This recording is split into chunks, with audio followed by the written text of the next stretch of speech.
Well, this is my aquaponics system all set up and working. As you can see down here, I have my my tank, which is a 105 litre garden growing bed for patios, and the reason I chose that is a very durable, strong plastic and less likely to break.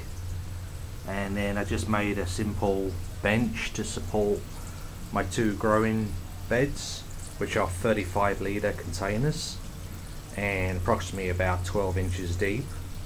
And then in addition, I've made my freestanding hanging bottle green wall, which also feeds into the aquaponics system.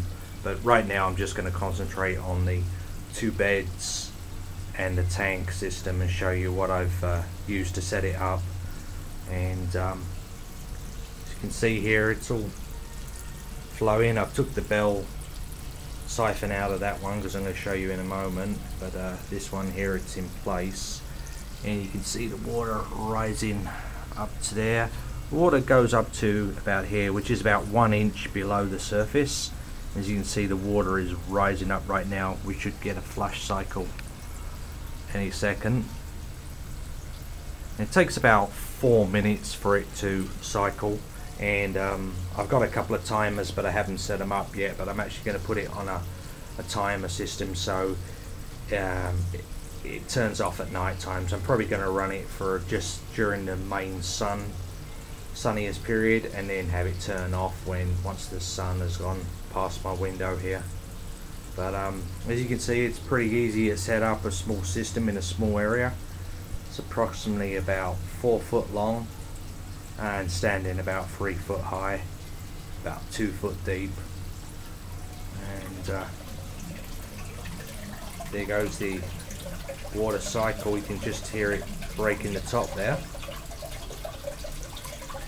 And the water level is rapidly dropping.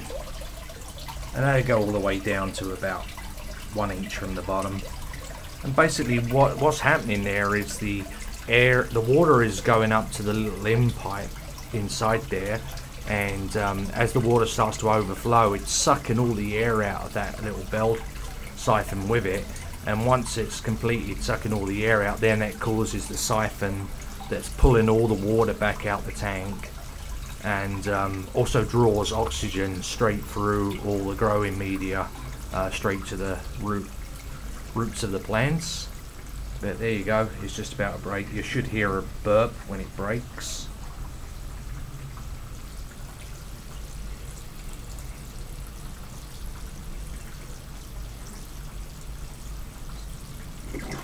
There it goes. So now that'll start filling up again. The siphon is broken. And what I've actually used here is a soda bottle with some holes cut in it to act as a grate around the Bell Siphon. And I've got some little tap regulators here so I can control the flow. A couple of the things that I've had problems with the Bell Siphon when I was first making it is, don't try and make them too small, too short. Allow at least a couple of inches between the top of your pipe and the top of your bell tower. So don't worry if it sticks out the tank a little bit. It's still doing the function it's set out to do. And the other thing is if your water flow is too fast into the tank, the siphon won't close off. I had this problem where it was just like, it was raising up, filling up, doing the siphon, draining at the bottom, and just kept like flowing. It wouldn't get that burp to stop and suck air back in.